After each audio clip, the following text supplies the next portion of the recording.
You're watching Experience Comic Culture and Sales, streaming live daily to Facebook, YouTube, Twitch, and Twitter.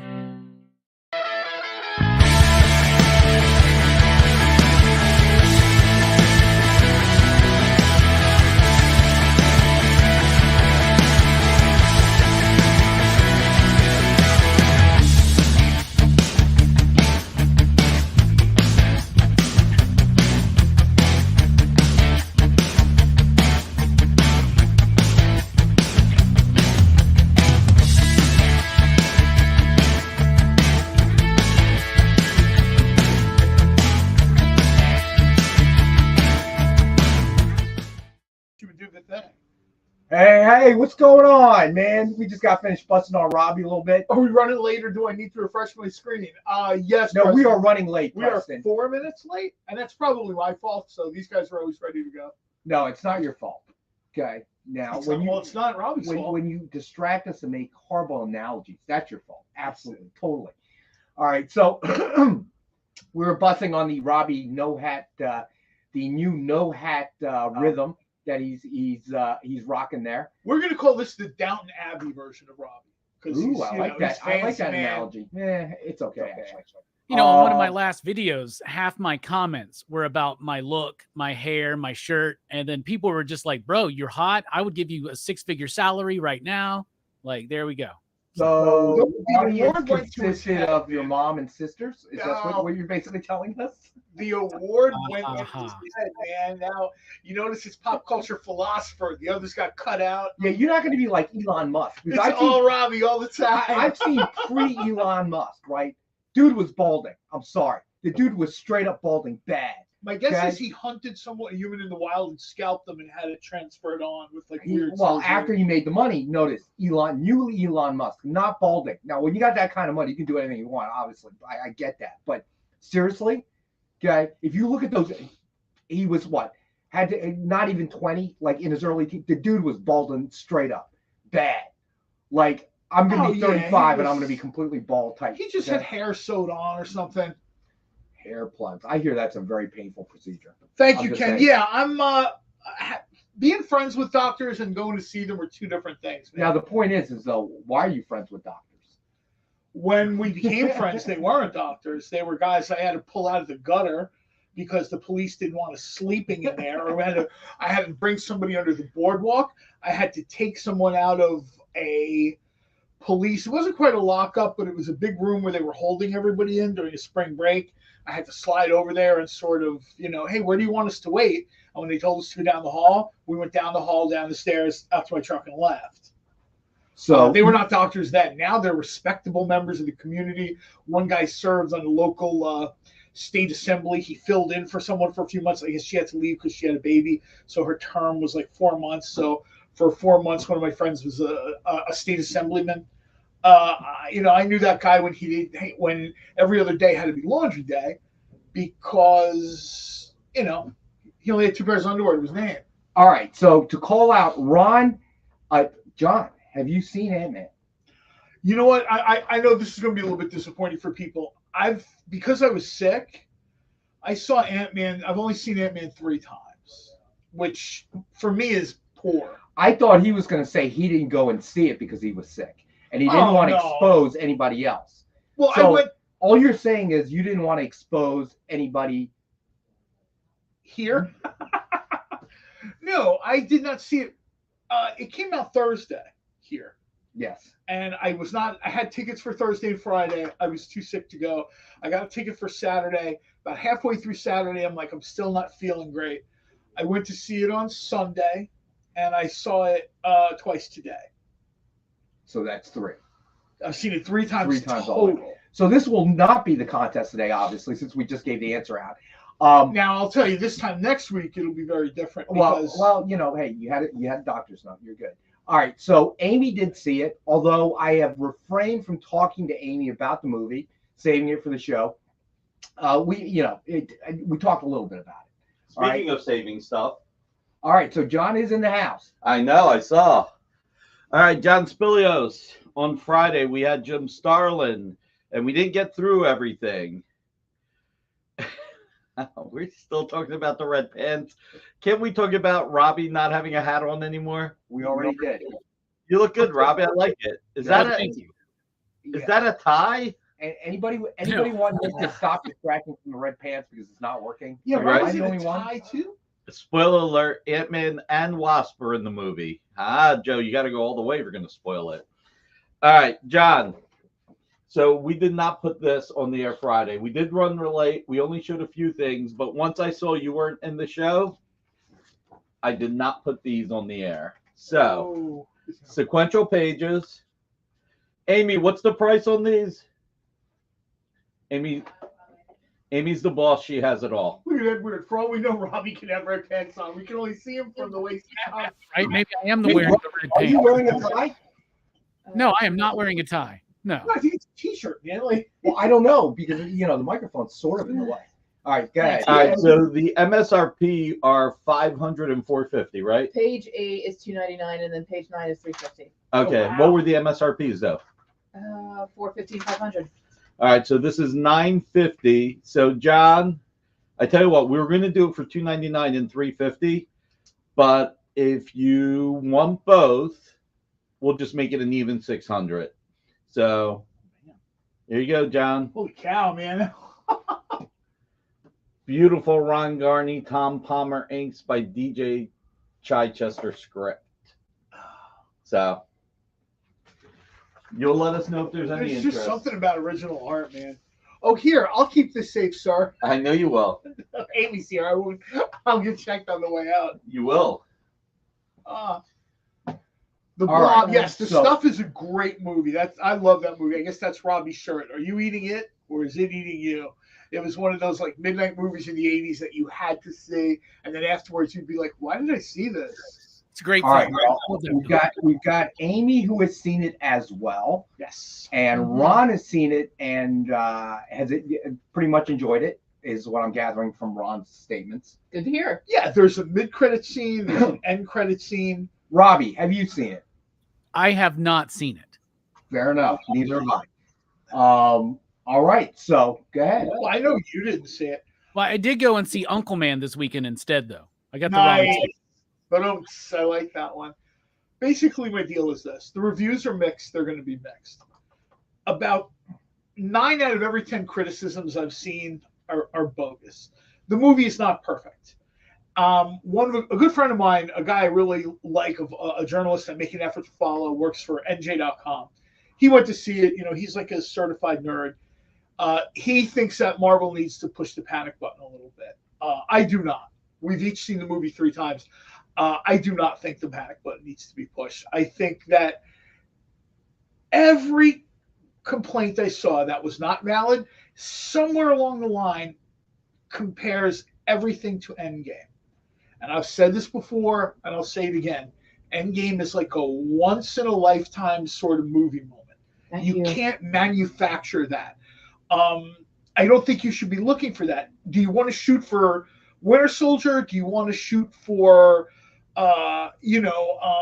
some of the other Marvel movies that have been really good? You absolutely should be shooting for that. Shooting for Endgame was a once-in-a-lifetime thing that took a decade to build to. And it was an organic build. It took left and right turns. It's like comparing the birth of the railroad to like the Acela train now. The birth of the railroad was sort of like, man, I hope this works and we're having a great time and we're here and there. And, oh, wow, we made it. The Acela train you get on and you take off at warp speed, and the next thing you know, you're in D.C. for Philadelphia. That's just how. All right, so those of us not from this part of the country, the Acela train is our version of the bullet train, if you will, but certain parts in the Northeast you just can't travel at those speeds. I want to point out, I just want to shout out to John Spilios. I'm so sorry, buddy. I just read what you wrote. I'm so sorry to hear that, man. What did he write? Unfortunately, John's company was downsizing, and I guess he got caught up as one of the casualties. John, I'm so sorry, man. So sorry to I hear didn't that, see buddy. that. We're talking about the. Yeah, it's been, I know you've had some trials and tribulations these last few months, last year, if you will. So, just want you to know, buddy, we're feeling for you on that one. That's for sure. To answer your question, all right, and we want to get Amy's input. All right, but let me get the 2 best offer books out. Hang around, Amy. I do want to hear what you Okay. think. All right. first best offer book of the night, Heroes for Hire #1, signed in silver by Billy Tucci. Suggested retail $69.99. It is number 7 of 60 signed in silver, and it is our best offer book starting at $7 tonight. But we are going to cap it at 30. Okay, so it's going to be best offer starting at 7. If somebody really wants the book, they can just put up 30, and then it's all done at that point. All right, so that is the first best offer of the night. And then second, John, you're absolutely right. That's the way life has been. I mean, I've said this before a lot of times. There was a point in my life where I was sleeping in my truck, and I was showering at the gym, and I was cooking in whatever kitchen I could rent to, do events and tailgates and stuff like that. There were people who said, oh, sorry, never mind, they didn't pay contracts. But the wheel always keeps on turning. You know what I mean? It doesn't seem that way, but the wheel always keeps on turning. Well, let me say this. All right. So if we're in a personal anecdote, I'm going to share this one. So you're stuck in this dead end job. I hate this. Oh, I'm sorry. We're on the air. John, I tell you things like this in secrecy. No. So about 3 or so weeks back, someone that I ended up working with, but whose younger sister played softball with my daughter. And I know the family, and she just happened to walk in the door at my previous job and applied for a job. And we ended up hiring her, and I found out that we had this connection. And we've been friends through all the years because of that previous connection, but we ended up working together for years. The young lady is in her, I met her, she wasn't even 21 yet when she came to work for us. We all celebrated her 21st birthday together. She's now probably, I guess, in her mid to late 20s, probably 27-ish. And she, we were talking like we always do from time to time, and found out that she had a cancerous tumor on her liver about the size of a softball. They had surgery. It turns out it was the size of a cantaloupe. And kid doesn't drink. Kid is a pescatarian, so she doesn't eat red meat. It was just really a shocker. I didn't really think that somebody that age could be diagnosed with something like that. No family history of it, just sort of happened. And when I found out, that particular week, I was just a lot of different things going on and feeling a little sorry for myself. It stopped right there. I'll tell you that. It stopped right there. I agree with what John was saying. Sometimes when something happens, it opens up another opportunity. So, don't take anything for granted. That's for damn sure. All right. So last best offer book, Vampirella Mega Set. It includes Vampirella Valentine's Day Special FOC Incentive Cover by Elias Chatzudis. I'm going to take a shot at that. Vampirella Mind Warp #1, signed by Jeff Parker. Vampirella Strikes #1, Premium Metal Virgin cover by Lucio Perillo. And then a Vampirella #9 Perillo cover, CGC graded 9.8. So you're getting all that. Suggested retail of $289.98. It is a best offer kit starting at $100. All right, so those are our best offer books on the night. So if we're just going to give the stuff away, well, I mean, at this point, why should we be here? Well, you're here for the alternate free stuff that you take. Well, yeah, I'm here for the free stuff, but you can go home. You've got to be hungry. Where's my food, by the way, John? Didn't I bring you food last week? You did. That only lasted a week. Oh, no. It's next week. Teach a man to fish.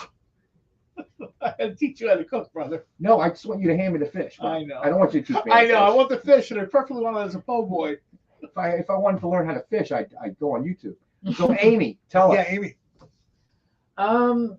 While there are a lot of people who are going way overboard with how much they hate it, I'm telling you, like, she was offended like this before she went because, to see like, that. my friend Chris is like, it was just so critical because it has to take everything so personally that, like, and too many people are like, oh, it should stop after Endgame. Like, just stop. Just stop. When it comes to this movie in particular, I liked it and I didn't like it. Like, while there are a lot of things in the film that did work for me, in the end, I was emotionally underwhelmed. So, like John said, not perfect, but there's still good things about it. I think people kind of, in a way, are looking at the MCU the wrong way, right? Especially comic book people. you know that there are issues of the book that are better than others. There are going to be movies that are better than others. And I can't stress this enough. This movie is not perfect. I'm going to go and see it 10 or 12 times because that's what I do. I have the time. I'm going to go. And Dwayne, that's a perfectly fair grade. C+, that is perfectly fair. Oh, yeah. And I think even they knew. Like, there are people that even they've talked about maybe things that the balances weren't right. The movie's called Ant-Man and Wasp. We see more of Janet Van Dyne Wasp than we do of Hope Van Dyne Wasp. And you can make the argument that the real big moment in this movie goes to Michael Douglas and Henry Pym, not Ant-Man or Wasp. Again, these are the title characters in the movie. How was Jonathan Majors as Kang? Because I that's the one positive I've been hearing. That is easily my favorite part. That's not the part in the movie at all. Because there's two parts in particular I could point out, but I don't want to get too spoilery for anyone who hasn't seen it. But like the two lines specifically that he has. Oh, all right. Well, here's what's interesting. All right, perfect. So I've been following. I for me, good, bad. I even watched Morbius. I was so bored this weekend. Wow. That's the president of the bad movie club, I'm sitting there going, what the hell? John saw it 3 times. So I pop it on. Yeah, it was bad. Yeah. By the way, is it true that you know who breaks the multiverse to get in there? Who's you know who? The Flash. Why did you describe the Flash as you know who? Well, because I was trying not to spoil it that the Flash shows up in Ant-Man and Wasp. No. How could you spoil it? You haven't seen either film. Oh boy. Is any of what Nick just said true? No. Somebody order him some animal protein, please. Now it's not just about discounting prices. Now he's delusional. Better. I'll say it's better. I'll put it above Thor, but I don't think me personally I'd put it above Doctor Strange too. All right, so let me say this. That's just me I really don't. Again, I will will watch it no matter what. Okay, I watch Morbius. I will say some positive about Morbius. I thought the special effects were really good. They did do a great job. The fight scenes were really good. You have 2 phenomenal actors. Okay. Something was wrong there, though. It just didn't work. Yeah. Well, the dialogue, the screenplay was brutal. Okay. But 1 second. I've been following, the Rotten Tomatoes on Ant-Man and Wasp, right? So what I find interesting is I just pulled it up. What I find interesting, and it's a point I made last week. Amy thinks that these guys are wrong, that the perfect Morbius was at the end of Blade. You see him for a second and then he's gone. Okay, but still, what do you mean? You thought Morbius was good? I didn't see Morbius. No, we should have seen Morbius. All right, so here we go. So what I found interesting was throughout the weekend, Rotten Tomatoes had the audience scored 89%, and then the critics score, or what do they call them? Metascore, Metacritic? Yeah, whatever, right? And that's not animal. I guess it is sort of animal protein, Preston. And then the critic score was sitting at around 47%. So then all of a sudden now when you look, its audience score has dropped a little bit to 85%. Now they have something tomato meter. It's up to 83%, which I find interesting. There are a million movies though where critics and audiences are split. Well, there aren't a lot, but I've noticed a trend, especially with MCU lately. All right, so this is the point I'm trying to make, and Robbie, you tell me if you agree or disagree. At this point in time, the critics are particularly hard on MCU releases, and the audiences too, as you guys have mentioned. Again, this is not Iron Man. This is a different age. They've pumped a lot of stuff out. They've had Endgame. So now they've raised their own bar, right? So now everybody expects them to jump over that bar. Well, there's a point to where any bar can be jumped over once you raise it enough, right? World records, Olympic world records, whatever, that hold for decades. But what I find interesting is that these critics have almost immediately jumped to the negative. And why do I believe that? I believe that the MCU is the 800-pound gorilla in terms of entertainment. Nobody's going to read a critic's page, and I loved it. It was great. Everything worked. Nobody is going to read that. But as soon as you say it was horrible, it was this, it was that, even if you completely and vehemently disagree, you're going to read that article. So I feel that they've almost immediately taken to that jump to being negative, and now all of a sudden they realize their view and the audience view is so big, the gap is so big they've got to bring it somewhat back up. You know what I mean? Dave has a good point though. What's that? Critics try to evaluate it as a film, not as a comic book movie. And Well, that does again- depend on how you again- look at a movie. Like, how do you look at it as a comic book movie? How do you look at it as just a I'm regular going to film? I'm going to jump in, and that is, and there are very artistic films and that are made that are excellent and whatever, and there are great paintings that are excellent, and there's some I don't appreciate. Okay, but a certain segment of society calls it a masterpiece. Okay, Dave, a critic can evaluate the film as a piece of art based on what criteria? Every superhero movie, every movie that Marvel has punched out pretty much would fail that barometer. End of story. Let me say this too about critics. Let me be clear, because I've dealt with this coming from the food world. There was a time where critics mattered. In the social media age, they don't. It doesn't matter what creative venue it is. There will always be people out there to criticize. There will be always people who can con someone into paying them to do it. Mm. And especially in an age where everyone is so content desperate, right? So we live in a gotcha culture where everybody's looking, and it's been going on for a long time. I was around when critics mattered in the food world. Now it simply doesn't matter. Critics for the New York Times said a Guy Fieri restaurant is terrible. The guy just broke the $100 million barrier mark while this guy is still punching in at the New York Times to type away on his laptop all day. Who's winning this fight? I don't care what a critic says.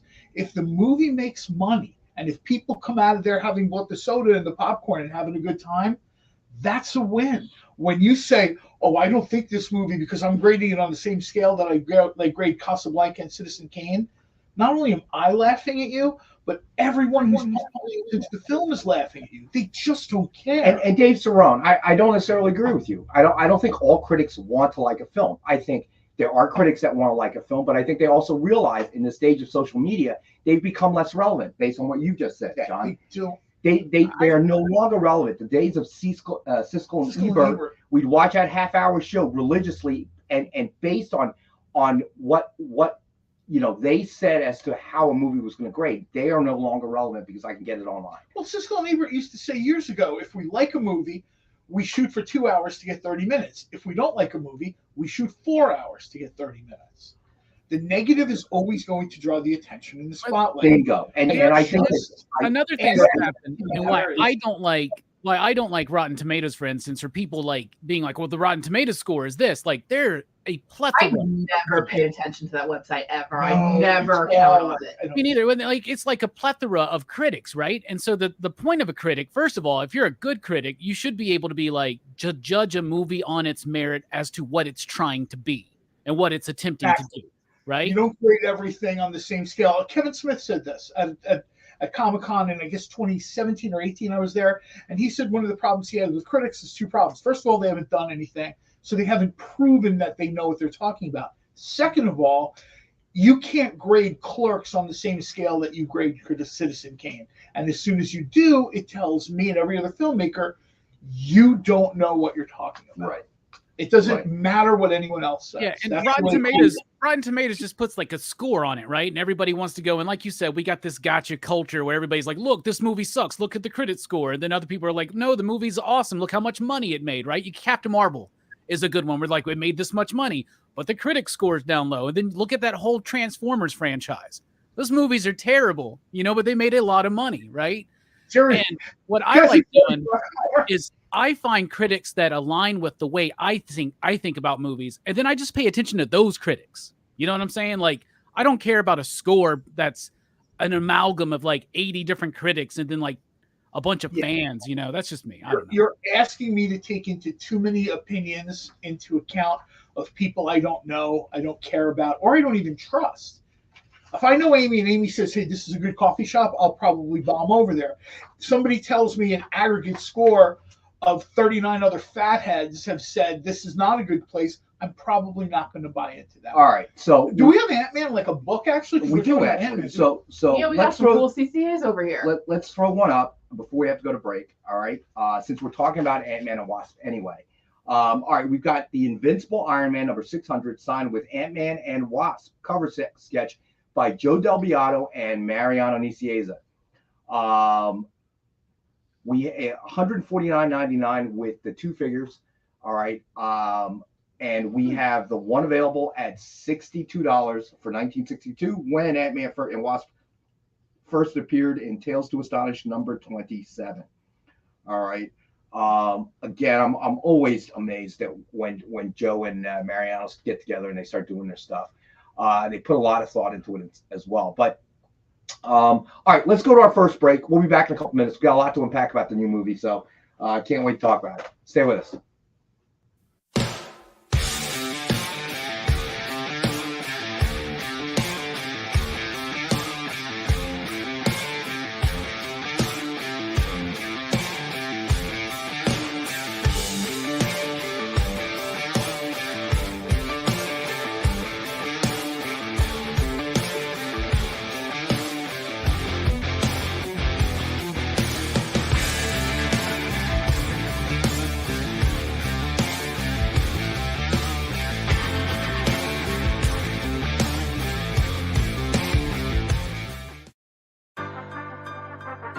Do you remember what it was like when you were a little kid and you got a letter in the mail? Now imagine that letter was filled with information about your favorite shows, pop culture questions, links to things you're going to want to see later, and even sneak peeks at upcoming programming here on The Experience. That's what the EXP mailing list is. Every week, we send you sneak peeks, information, and all of the relevant links for all of the shows you want to see. Sign up now on our website or scan the QR code that's on your screen right now.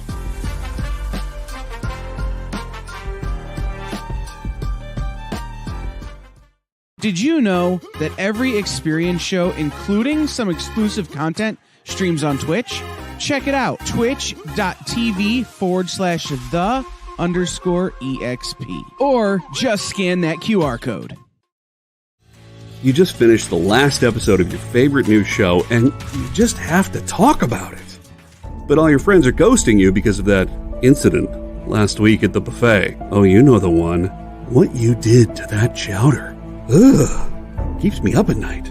So what do? Join writer Dan Wickline as he breaks down all your favorite pop culture media. Whether it's a review of the latest nerdy TV show or a dive back into the history of your favorite comic characters, Dan's ready to discuss all the hottest topics live. Join the conversation as Dan live streams Tuesday through Thursday at 5 Eastern, 2 Pacific on Twitch, Twitter, YouTube, and Facebook. The Dan Wickline Show on The Experience. Comic culture and sales.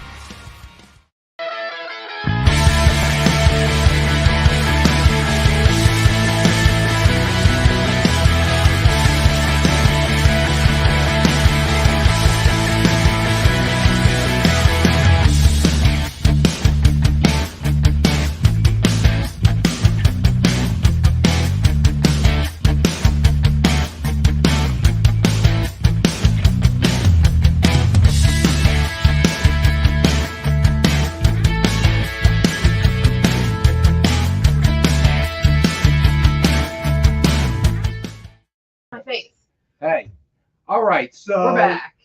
Now it's the hashtag Amy rant. She is really bent about the naysayers and the haters. I'm telling you, dude. I don't want to repeat myself, really. And she was saying she was getting mad at the people the haters, like why they take it so personally, as she's sitting at the table next to me and John, waving her arms around, getting very heated about the haters. So I find it kind of say amusing. it on here. John and I are just going to start our own show. We'll talk about this kind of It's stuff, okay? fine. It's totally cool. I'm good with that. I'm totally good with it. I find it somewhat amusing, personally. But why is it funny when I'm angry? Well, it's funny that you're angry about this. You know, to me, I look at it in a very analytical fashion. Okay, and I hate to say it, I got to disagree with Dave Sharon. The critics realize, okay, if you're a movie critic, you're beginning to realize that the height of your industry was the Siskel and Ebert days. That was the height. Okay, now you're really, unless you can put together something far more amusing than Siskel and Ebert on YouTube or something like that, your own little spin to it, really, it's not relevant, right? It really isn't relevant. I mean, back in that day, you tell me Siskel and Ebert, I remember a lot about them. I think we were talking about figure drawing. I don't disagree with that.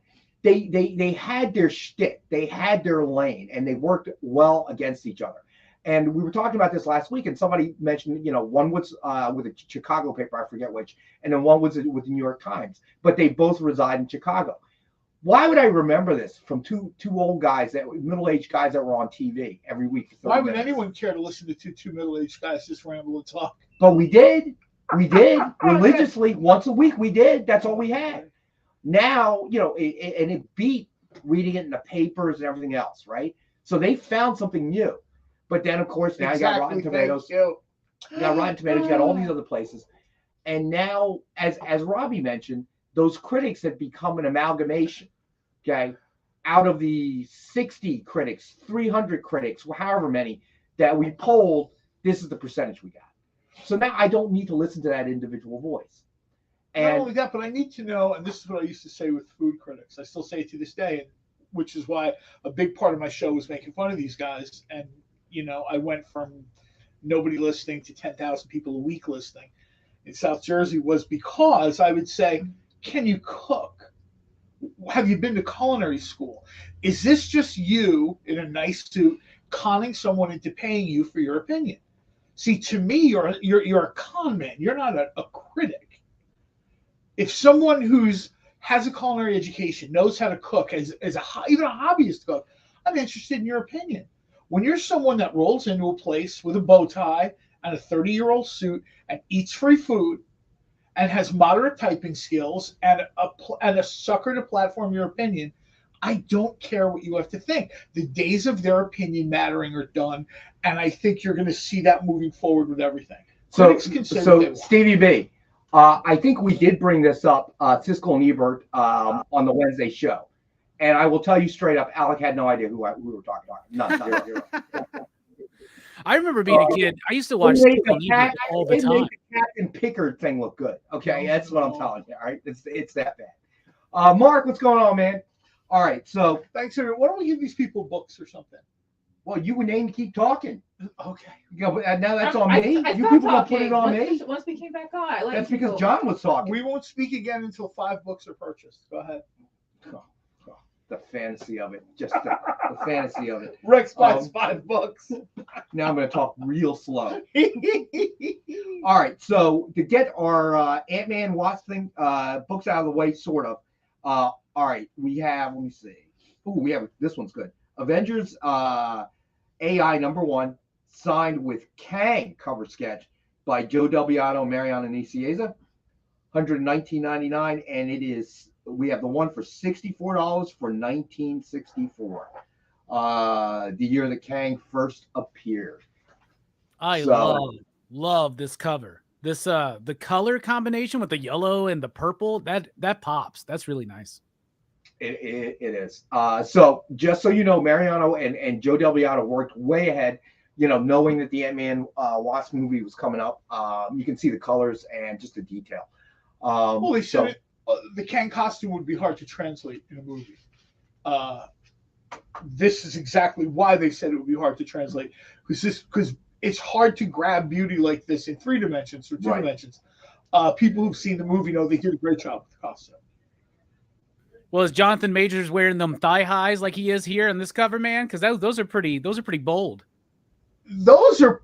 This might be the best I've seen, and I'm not saying this because we just have the book right now. This might be the best rendition I've seen of Kang. You've got Kirby Crackle, you've got bright color, you've got deep color. There's a lot of contrast. Somebody like Robbie, way more artistic merit than I do, but I like this book a lot. Oh, I think this. Those blanks are in the mail to you, buddy. So artistic talent, Robbie. Nice. We're gonna find out. We're gonna find out for real. I too will need blanks for this. I'll give you the blanks, but you better show up with something. No, my blanks are going to look like a Jackson Pollock. It's just going to be sauce spatter. Fair enough. It's going to be Kirby Crackle, but sauce spatter. I don't care. And bring me whatever you're cooking that the sauce comes from, too, by the way. Just mention that. All right, so where Rubenstein's obviously seen it, so he thought the Kang costume was excellent. All right, so let's throw this out here just so it's out there.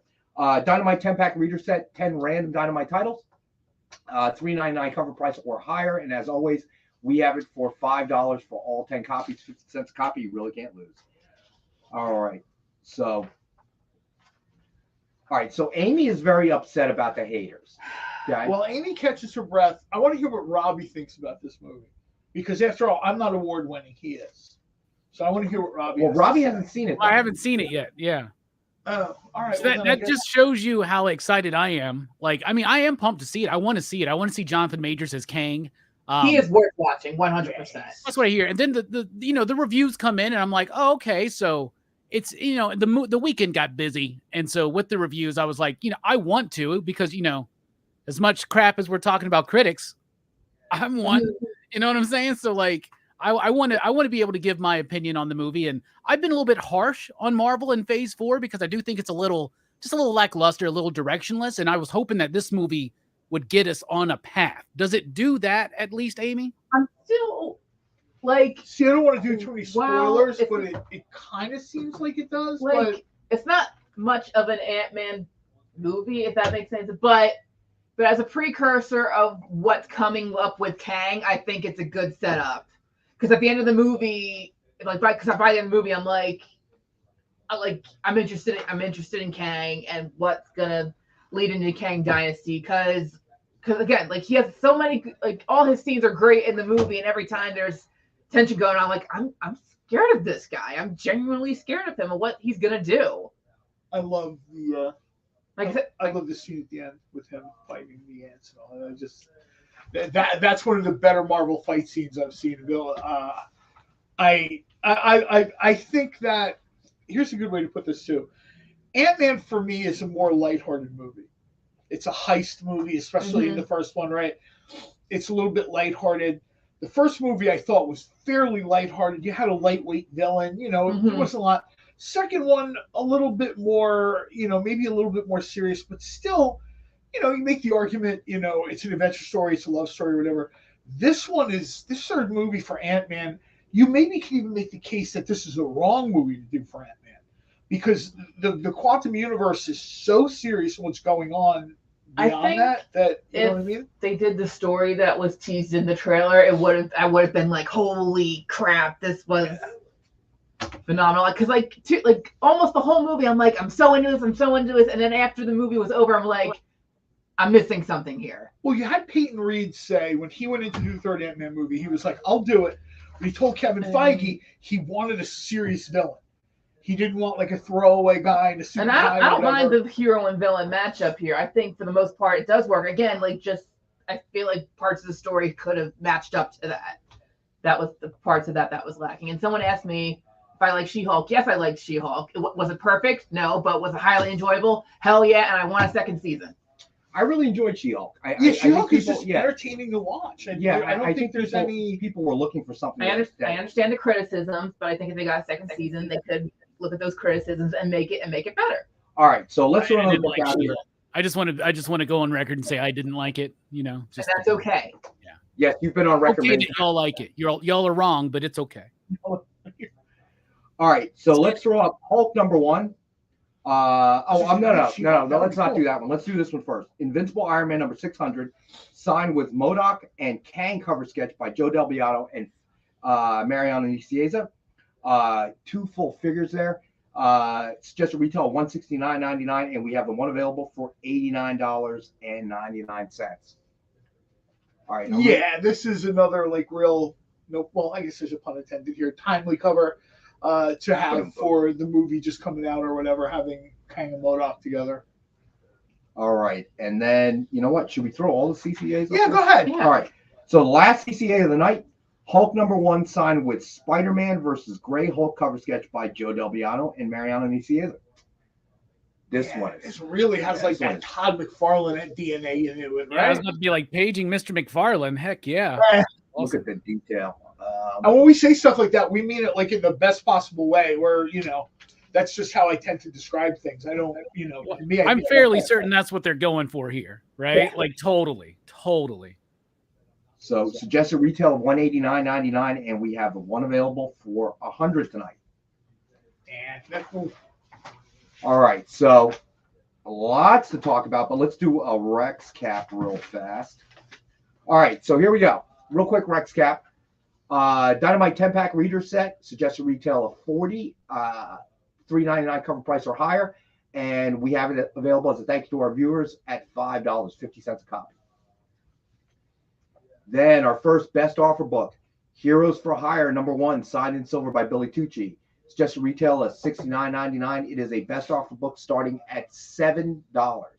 However, we're going to cap it at $30.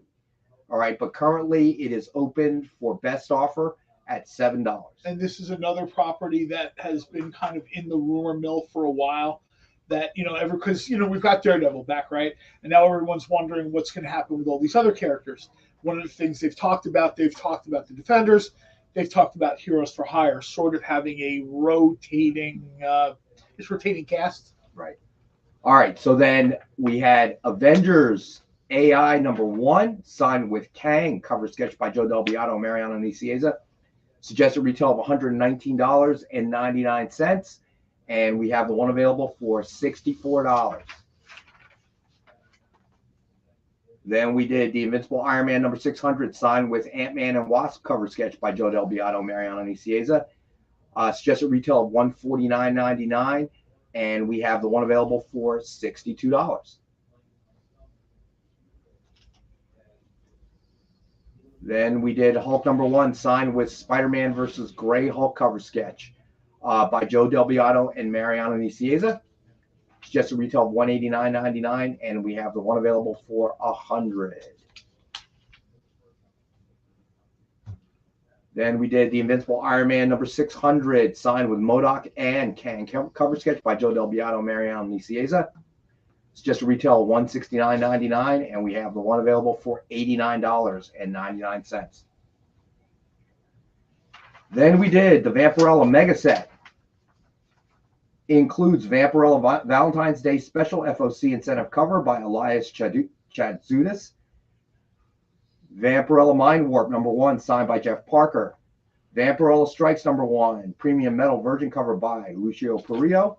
And then Vampirella #9 Perillo cover sketch or cover, CGC graded 9.8. Suggested retail of $289.98. It is a best offer starting at $100. All right, let me get a few more books out there. All right, so then we have the Batman Mega Set. Suggested retail of $359.96, and includes Batman #118, CGC graded 9.8. Batman Superman #1, signed with Batman cover sketch by Joe Del Beato and Mariano Nicieza. Dark Knight Returns #1, ultra limited black foil and New York Comic Con Virgin variant. And then Batman #92, signed by James Tynion IV. Creative Keep has a question. Yeah, I'm sure we could do something there, Creative. Let me see. Okay. Do you want to go get Nick from where he's busy not Sounds like he's publishing on the phone. Green Hornet? Yeah. Okay. Sounds like he's on the phone. Does he sound like he's on the phone publishing Green Hornet? Cut the power. And then Hey, my phone went dead. Yes, I know. Hulk. It's 100. Okay, so let me see. I love these con editions. If I was going to go back and start collecting from scratch now, I think one of the things I would really want to build a big collection of is con exclusives. You just don't see them a lot. You really don't. And then, of course, when you see them at cons, I love cons. Don't get me wrong, but I think this channel is comprised of retailers.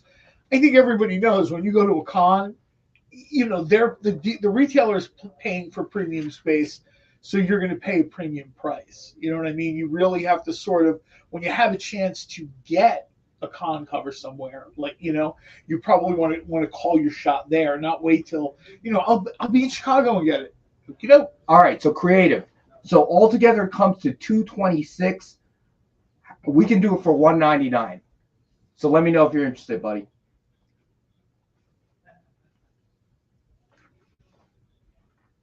All right, so yeah, me too. All right, so I am can do surprised all that three, buddy, for $199. All three together would have been $226. If I did my math right. Creative wants it. All right, you got it, buddy. It is yours. So that is going to Creative Keep. He's going to carry the 7. It's $400, but oh well. Too late. It's done now. Everybody heard it. Nick shouldn't be on the phone so much. It's a great There you pickup. Great pickup, Creative. I know. Where's the guy who runs this company? I don't know. She's sitting right here. All right, Creative. You got it all together for $199. That's a nice pickup, man. That's a real nice pickup. CJ Design bringing up the Acetate Con exclusive. No, it's not again. No, yikes. Hold up. That's We'll not go why. grab some acetate out of the back. That's not why I brought it up, but yeah. Comics come with 4 staples, not 2. Oh boy. Oh Ignore my the God. glue smell. It's fine. What's that? Ignore the smell of glue. It's fine. That's part of Oh, experiential for the book. Too funny. Too funny. Let's bring out some Clayton Crane autographs. No, but you know what? Seriously, I would ask Robbie. Seriously, I'm kind of curious because retailers, some say yes, some say no. What do you see as an interest level in con covers, con exclusives at your store? At my store, very low, to be honest with you. You know, and in fact, in my store, there's a lot of variant fatigue in general, right? Where like it's just gotten to a point where there are so many covers that we still got people that will buy every cover of every book that they collect, but a lot of people are just kind of done with it. And I have had, for the first time ever, the majority of our sub list are people, they just go, I want cover A. I don't care. I don't even want to look. Just don't give me any variant. Don't. And it's because, and it's not like you guys will do Vampirella and you have all these variants or Gargoyles with all the variants, Darkwing Duck. That stuff's cool. But we're talking about like when Marvel will do a variant. Like right now, there's this big thing where they're doing these Disney variants where they're homaging famous Marvel covers, but with Disney characters. So like Fantastic Four #1, but it's like Mickey and Minnie and Goofy and Donald, right? That's cool. Except for it says Fantastic Four on it. It's Amazing Spider-Man. It's an Amazing Spider-Man issue. And so the cover says Fantastic Four, and it's confusing my customers. And then they get like Deadpool variants or Venom variants or Planet of the Apes variants. And they're like, I'm so tired of this. I just want the regular cover. So I'm actually seeing more of a decline in interest in a lot of the special variants. Not just, everybody likes the opportunity to choose the artist they like, but so we have people that bring in con exclusives and then I tell them that we're not interested. And then they kind of get like, why not? I paid like this much for it. I'm like, yeah, but part of that was going to the con to get it. Right. But I don't know, maybe online or whatnot or something that's different.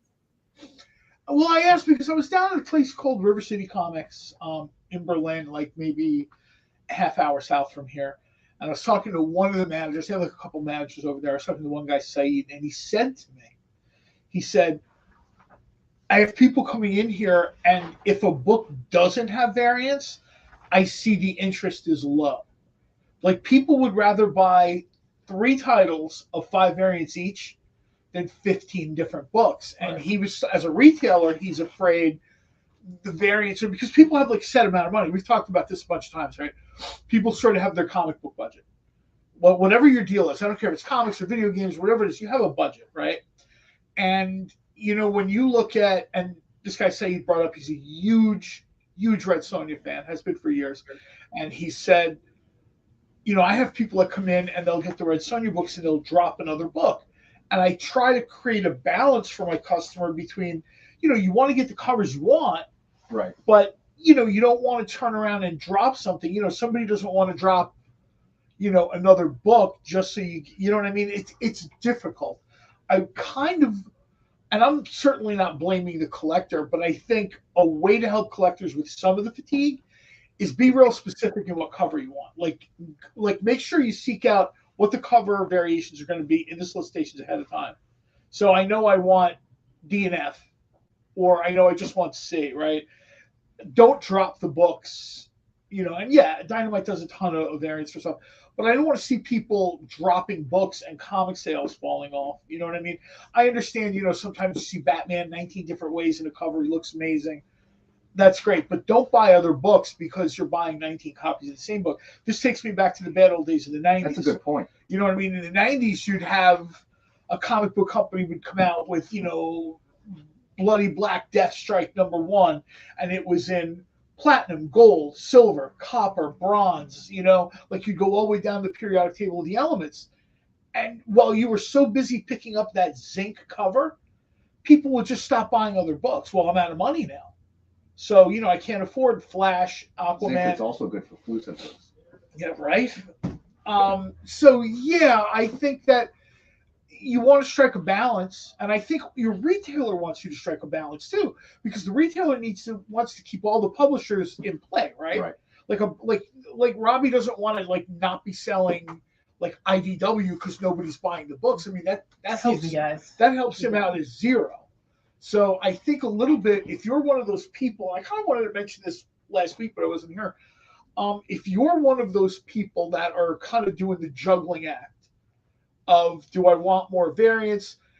Take a beat, think about it, look real carefully at whatever you're doing, and then decide.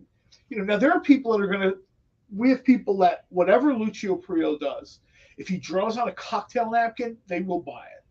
The guy is super popular with our readers. Fair enough. But you know what I mean? You don't want to not get another book. And it does not even matter if Dynamite books or Marvel books, you don't want to cut books too much. You don't want to stop reading stuff. I just don't think that's necessarily, I don't think that's good for the industry. I know it's not good for our retailers because they tell me that. I go to 4 or 5 different stores in New Jersey, depending on what my day is like, and I hear what they say. I'm over at Ontario Street in Philadelphia, and he was like, he knows, I'm over here at Dynamite doing the show, and he's like, sometimes y'all are killing me. He's like, I love Vampirella. He's got a full-size Vampirella vintage poster from the 70s in his store. But he's like, sometimes y'all kill me. He's like, you're putting covers on mirrors and this and that or whatever. And he's like, really good books sit on the shelves, not even looked at. That's a good point. So as the reader, and I know it's like, why are you throwing it back on me as the reader?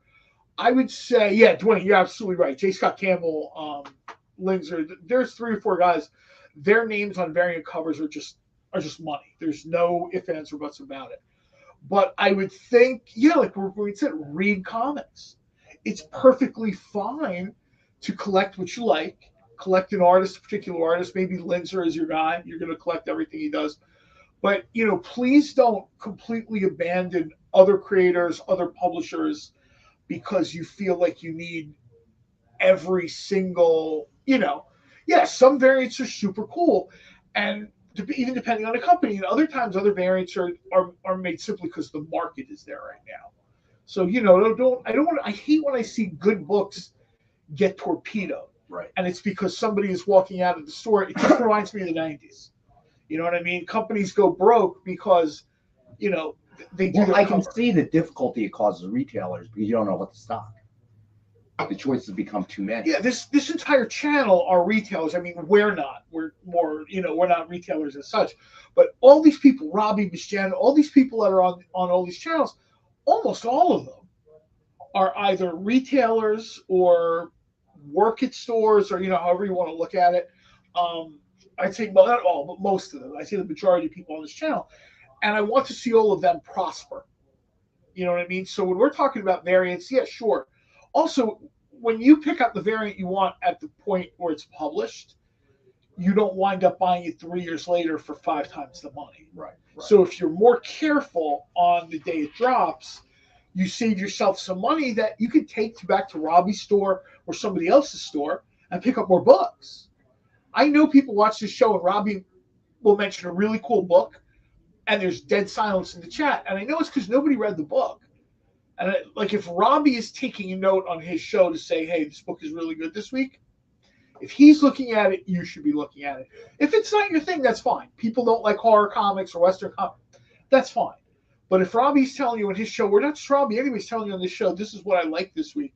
If they like it, you should consider, well, maybe I should at least check it out. I don't need the bikini variant in red, black, and tiger stripe white. You know what I mean?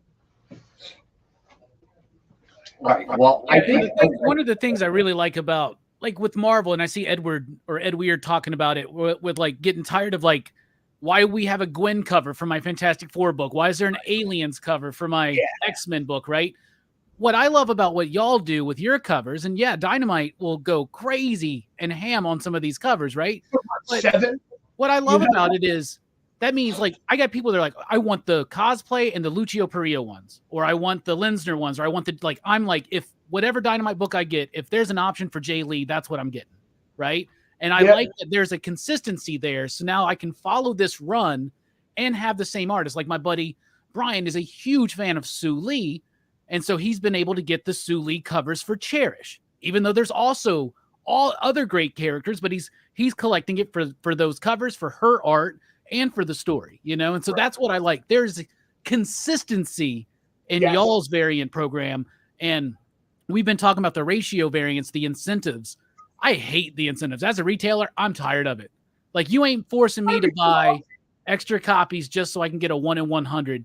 I'm tired of it. Like, stop trying to goose your numbers with my dollar. Wow. That's the most pushback I've ever heard from Rob. I'm glad I don't publish these books. I'm telling you right now. I just take my free ones and go. I think it's the hatless. As long as I get my comps, I'm happy. I think it's the hatless thing causing this new attitude. This thing you angry, Robbie. You know, right? partly I feel a little bit critical here. Why? What are you doing? Time for a break. No one cares about the break. Jay, take us out. We'll be back in a couple minutes. Otherwise, John. What if Hans Gruber from Die Hard had to battle the Joker from Batman the Animated Series in a dance battle? Or who would win in a race between Baby from Baby Driver and Snidely Whiplash? If Austin Powers and Shrek found themselves in a hot dog eating contest, who would emerge victorious? These are the questions we talk about on Nerd Killer Warfare. Debate the most absurd questions you've ever heard in popular culture. Register now by scanning the QR code or visiting bit.ly/EXP casting.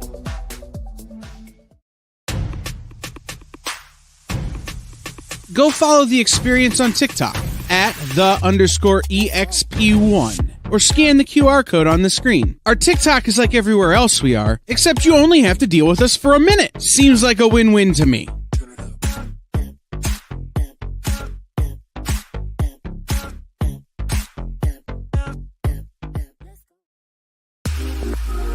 You know how when you go to Comic-Con, after Comic-Con, you go to the hotel bar, and there's a whole bunch of people playing music and dancing, and you've got Pikachu and Lara Croft Tomb Raider doing the cha-cha slide just down from Deadpool and Batman and Wonder Woman? That's every Saturday night over on the Experience Twitch channel. Join Taji Beats for the EXP Dance Party, exclusively on Twitch, twitch.tv/the_EXP.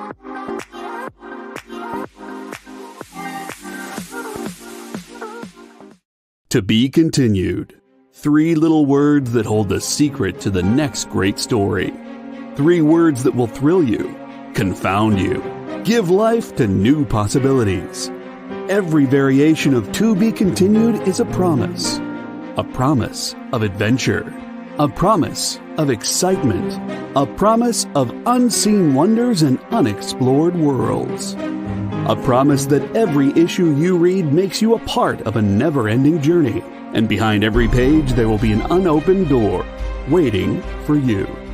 This story to be continued at your local comic book shop today. Visit comicshoplocator.com today.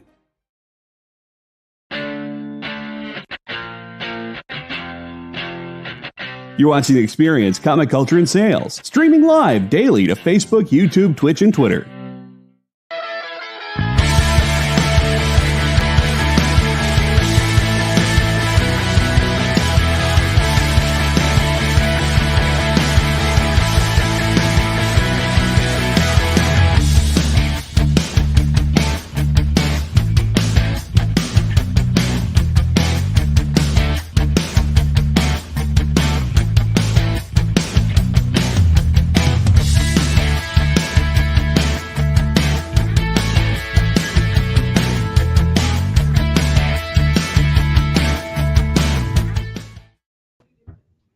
And we're back. John's wandering around. All right, so I want to get a couple more books on the board, but beyond that, I want to just circle back to this question about variants, because I think we've touched on a topic that we really haven't touched on before, and there's some interesting opinions, and it's an interesting phenomenon. I really think. But let's get a couple more books on the board. All right, so we have Heroes Reborn, Marvel Double Action #1 variant, signing gold by Tim Seeley and Dan Jurgens. It's just a retail of $119.99. It is number 8 of only 12 signed in gold. And we have it for $80 tonight. All right. And then let's do, let me see here. All right, here we go. Here's a nice one. Star Wars starter set. Suggested retail of $146.94. Includes Star Wars number 1 from 2013, Dark Horse.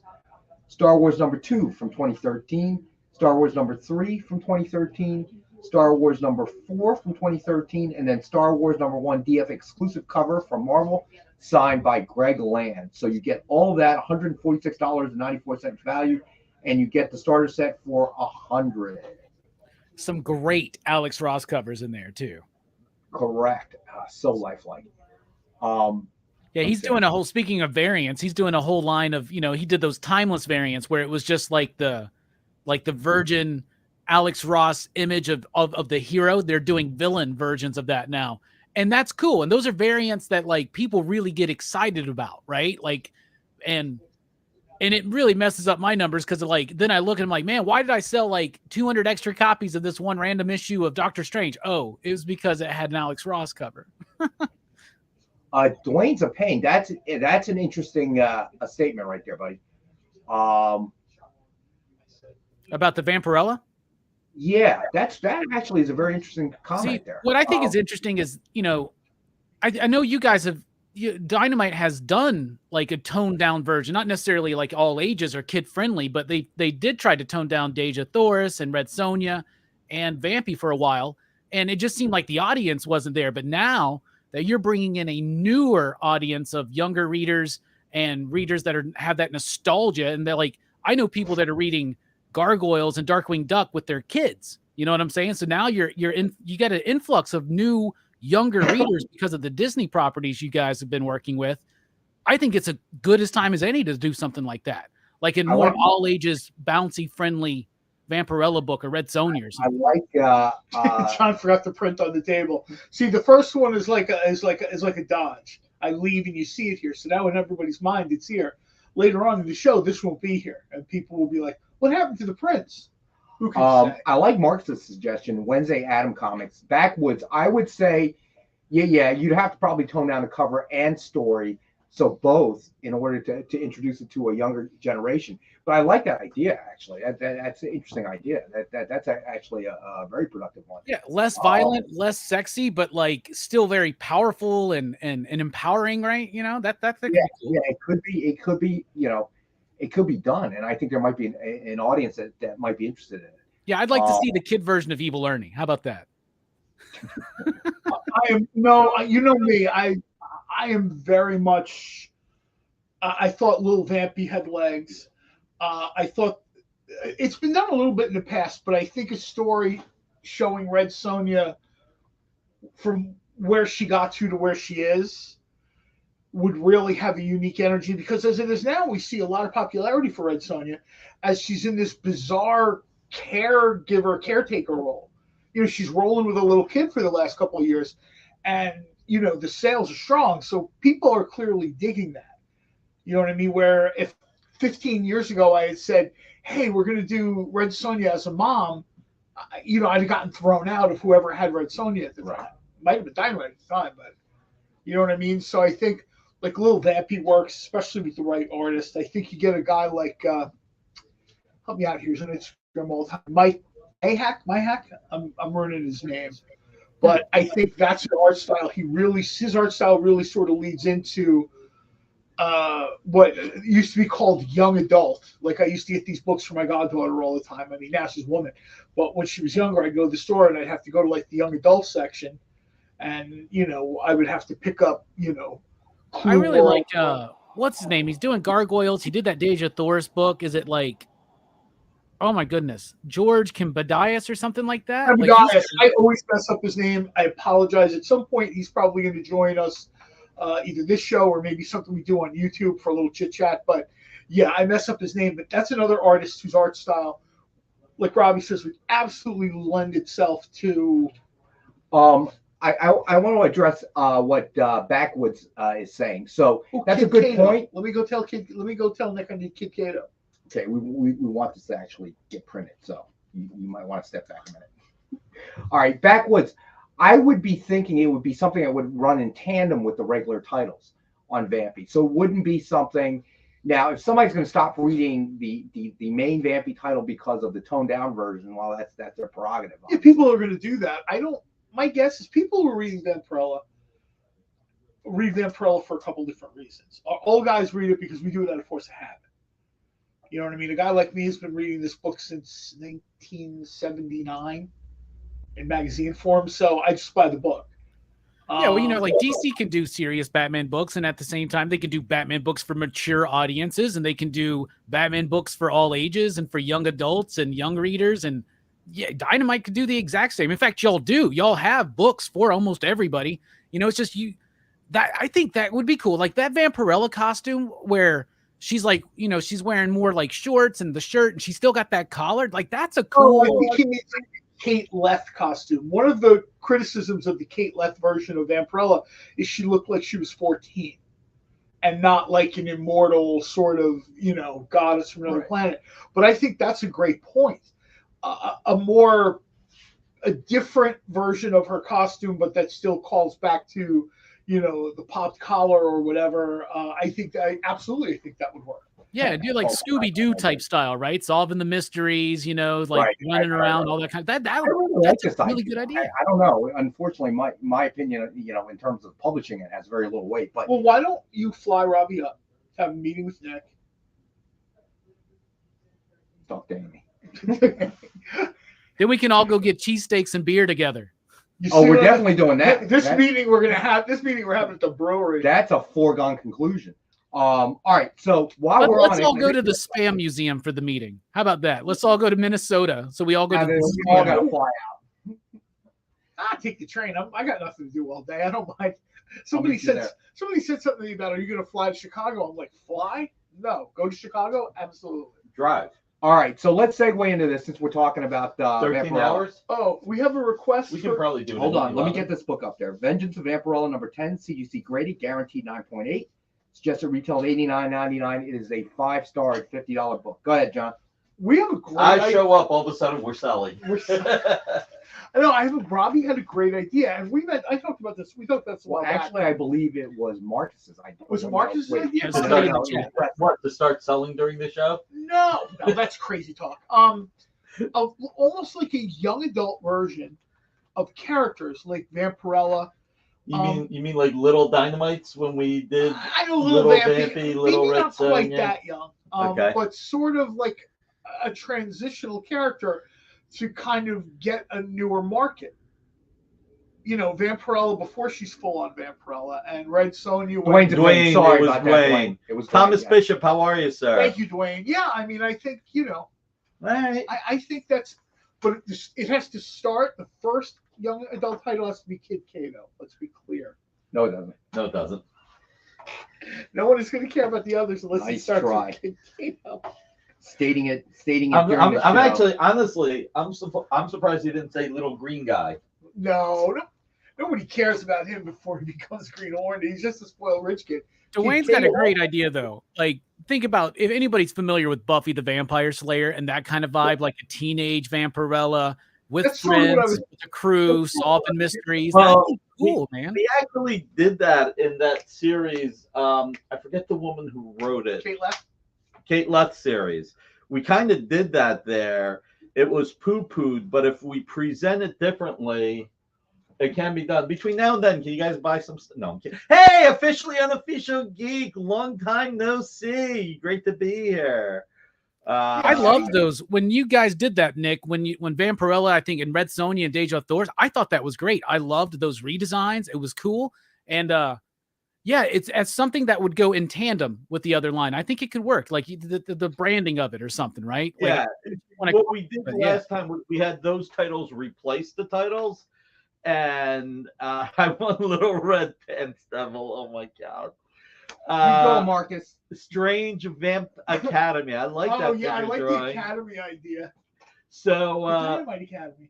So I think that was the mistake we made. And it's funny, we were talking to ICV2 and they were like, this is your highest read news story ever. And I was like, well, it's our lowest selling books ever. I was like, the two don't necessarily go together. No, but I think you're right though. If it was you're a vampire, Ella. Nice, right? Oh, that would be very cool. Guys, we have a submission form. Please send it in so that we're not stealing your ideas. You are giving them to us freely, which we appreciate. No, I'm kidding. Yeah, you I'm want to make kidding sure about. you get the $10 gift card from Nick for all your hard work. There's a $10 gift card. I thought you just gave out no prizes. Yeah, right. Oh man, Mental. I actually think if you don't replace the original titles and lose obviously the core audience, I think it's interesting. I think it's a great like idea. Nick said, it had to be presented in a way where maybe something that's happening in The legendary minis were great, TJ, and they were really well accepted. We actually have a legendary one-shot by Katana Collins, who's writing Cherish for her right now, but we had to push it back because we're going to put it out after the Red Sonja relaunch. Go to the dynamite.com officially unofficial geek, go to editorial. You can fill out the submission form. I know that we've trimmed down our line. I don't know if people have noticed, but after March, we have no Red Sonja books for a few months. We're taking a total clean break for our relaunch in July for the 50th anniversary. We only have one Red Sonja series hitting, and starting in May, we only have one Vampirella series. So we're trimming the line down. We won't have another Vampirella series until August. And then when the first Vampirella versus the Superpowers miniseries is over in September, then in October we'll have a second Vampirella series. And we're just going to try and keep it all down to like 2 series. But some of these ideas make more sense for like a mini graphic novel that maybe we could do a Kickstarter or Indiegogo campaign on. That's what I was thinking about. This sounds like a Kickstarter thing. Yep. And then they'll bring back the Vamp. Is there something? Who's the producer tonight? Jay. We got the right guy. The Vamp is, I like the Vamp. I talk to the Vamp writer quite often. The Vamp is fit. You know what? It's funny. Priest and I were talking about Vampirella being from Draculon, or Draculon being one of the 7 gates of hell. Yeah. And he goes, "Oh, that's what you got Snikowski for, because he writes one hell of a Vampirella." Yeah. I was like, "You're not too shabby yourself, Priest." Yeah, I was going to say it comes from that's rarefied air up there. Man. No collar November. Yikes! No collars. I'd buy it. My nieces would love it. All right. I think a series of graphic novels is a really good idea too. Like little ones. BBB. Which part do you love? Sorry, Robbie, you were saying? I was just gonna say, I love your idea about doing maybe like small, like graphic novels. Those do really well for my shop in particular. So like those young adult, like graphic novels. They're just done like kids. Like it seems like the younger generation, they don't want single issue comics. They want that graphic novel. It's like the manga. Look at the success of manga. They want those tiny little volumes that they can carry around with them, right? Remember how Well, here's did the when one- they did when they did Runaways in that format? Yeah. What I think we would do is do a series of these little books and like have 4 of them in one Kickstarter and then release them one a month and have a program. Oh, that's nice. I like that. So I've got a few ideas that are okay. Huh? You should be a publisher, Nick. You get great ideas. That's why he has the key to the executive washroom. Yes, I have to clean it once a day. So How about that? There's no tissue, sir. Amy gets mad at me if I don't clean the bathrooms. Amy. The one other thing I'll say, now look, it's we put out a lot of Vampirella and a lot of Red Sonja last year, and the sales started to hurt. Simple as that. The sales started to hurt. Trying to keep up one Vampy book a week, one Red Sonja book a week, it started to become too much. Don't let it go, Marcus. I got you, buddy. I got your back there. So yeah. I'm a good barometer. When I think Nick is publishing enough books, the reality is there should probably be a cutback. Because I would like everything to be didn't weekly, some of these right? get claimed? Which ones got claimed? I think I saw Creative keep claimed. Somebody claimed Iron Man, right? The Kang covers, The Kang cover. the Avengers AI. Is the Hulk still up there? I'd be surprised if And the the Hulk, Creative picked all 3 up. Okay, Oh, yeah, I was okay. going to say that Hulk book is so sweet. What else got claimed? That's it so far. Oh, I better take this art. Make sure it doesn't go anywhere. You know, we got really affordable Spider-Man back issues. Ooh, Spider-Man 800. Aren't you doing that for like $10? Is Watchman here? We haven't even gotten to those yet, Oh my God. so we certainly can. To quote Wonder Man, what would Wonder Man say? You just brought up 800, right? Yeah. All right, let's do that one. Oh my stars and garters. Oh, my stars and garters. So we got Amazing That was Spider-Man Him number and the Beast. 800 That was back their thing issue. back in the day. Variant cover by Ron Friends, Brett Breeding, and Dave McCaig. And we have the one available for $10 tonight. Red Goblin was a huge hit at my shop. This character's hot right now. All right, so that's available for 10. You want to do Spider-Woman number 5, also a back issue, and we have that one available for $5.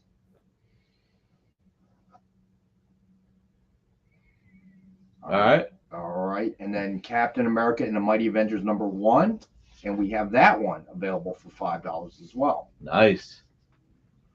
If somebody buys all three, the Captain America and the Avengers, the Spider-Woman, and the Amazing Spider-Man, we'll do it for $15 for all three. Oh, wow. 15 for all three. And Red Goblin's a little kid, right? Yeah, it's Normie Osborn, the grandson of Norman Osborn. Yeah. Yeah. So all three for $15 now. Nice. All right, you want to do some of the vintage? Are there vintage books up there? There are vintage books tonight. Let's do those. Okay. All right, let's do Avengers number 91, presumed grade of an 8.5. Wow. And we have the one available for $65. This is a great one. Kree-Skull War. Pre-scroll war, I was going to say. I'm looking. All right, then we have Avengers number 92, presumed grade of a 7.5. And we have that available for $100. Yeah, it's beautiful. There's a great Facebook group where it's called 15 Cent Comics, and all they talk about is how cool the art style was when the Marvel books. Awesome, officially unofficial geek. We will definitely be looking at that. This is Neil Adams stuff, right? These Avengers, Yeah. right? Yeah. Okay. Yeah. Neil Adams and some Barry Windsor Smith, I think. All Well, right, that's not a excellent. bad pair. Nope. Yeah, that's a little bit of all right. All right, next up we got Avengers number 93, presumed grade of a 5.0. And we have the one available for $50. I like when Marvel did the like change the trade dress at that one point and everything kind of had that same format. I like that. Yeah. All right, then we have Avengers number 95, presumed grade of a 7.0, and we have that one for $50. All right, Ron, you got it, buddy. All right. Ron, you're busy. You're texting me and putting your info in the chat. You can multitask. It's from all those taser shocks. He's like Electro now. Yeah, He's right. texting but not using a phone. He's I'm using his telling you. mind. All right, last one of the Avengers. Avengers number 98. Oh, Ares got a war. Grade of a 7.0, and we have the one available for $40. And we did do the one with Ant-Man and Wasp, right? The one with Ant-Man and Wasp was there. Here, give me the yes. 3 CCAs. Yes. Creative Keep. These are the three we have for you. This, and this. And by the way, this is totally awesome. I love this one the best. The McFarlane homage? Is that what you're talking about? Yeah. Ronald, I will talk to Amy and Rex about this later. So come on, guys. Let's get some action going here. All right. Creative, how much is this MODOK and let me see. The MODOK and Kang is $89.99. Suggested retail of $169.99. wow, $169.99, $89.99. Tell you what I'll do. I will make this $62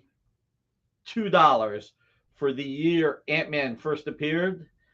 Creative Keep gets first crack. If he passes, then everybody else can.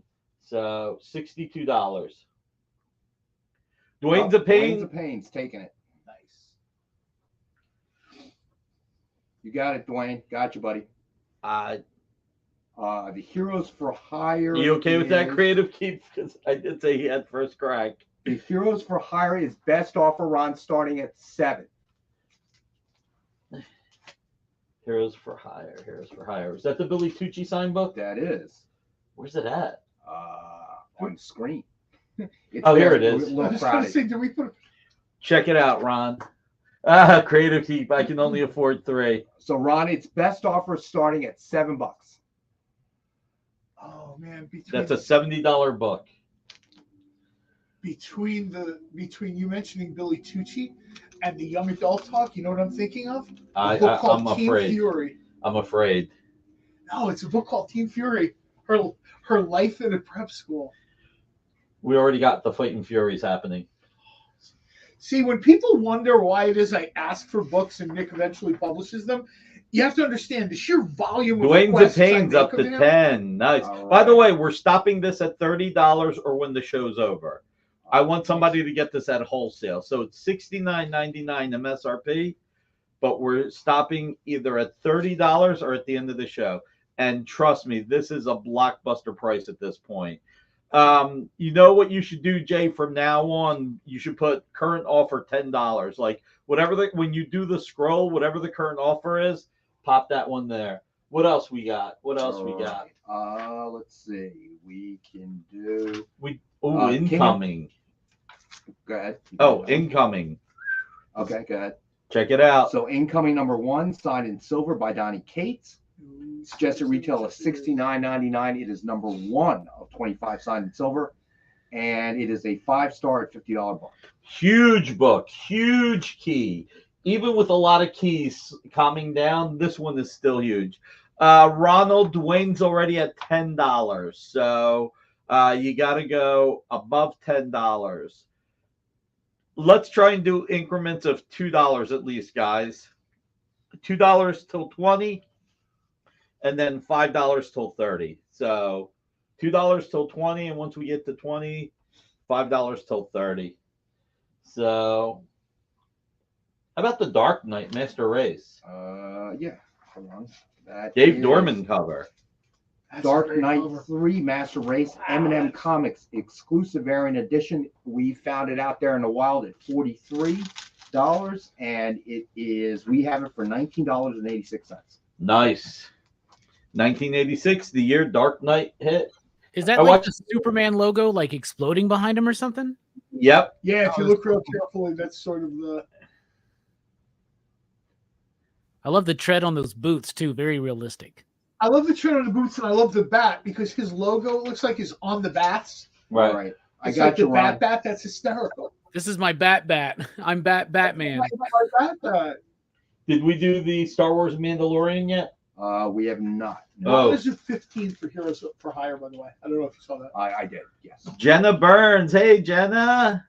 Thank you. Thank you for stopping by and hitting like. Check it out. Rodney Barnes, Philadelphia, Blackula. So much goodness. 6 out of 460, single digits. And we have the one available for $19.77. When Season Agreed. 3 starts, it will be $200. So by the no, I'm just kidding. It will not be $200. All right, I got to let these guys sell. Yeah, unofficially. Yeah, you notice that too. The tread has a bat on it. I kind of like the fact that literally everything this guy does is custom. Like Yeah, everything.